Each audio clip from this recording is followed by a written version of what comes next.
Men ba'zan manzillarni tushuntiraman. Biz Alisher Navoiy metrodan chiqdik. Ha, nima deyishim kerak? Men hozir shunda. Alisher Navoiydan chiqish uchun Paxtakordan пересадка qilish kerak.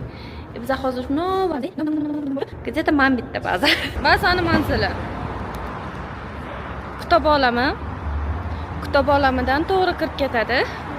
Kirib kelgan joyimiz.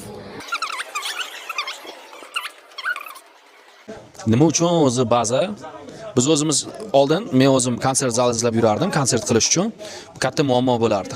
O'shaning uchun biz shu bazani konsertlarga moslashtirib hozir ochdik va ijodkorlar uchun bu joy xudo xolasa tramplin. O'zini ijodini ko'rsatishga, o'zini ijodini upakovka qilib chiroyli konsert qilib ko'rsatishga bir imkoniyat. Agar sizda talant bo'lsa, talantli ijodkor bo'lsangiz, baza bilan birga bo'ling, treklaringizni jo'nating. Albatta xudo xolasa sizni konsertingizni ham shu yerda qilishimiz mumkin. Tinglovchilarni yig'ib, katta-katta sahnalarga shu yerda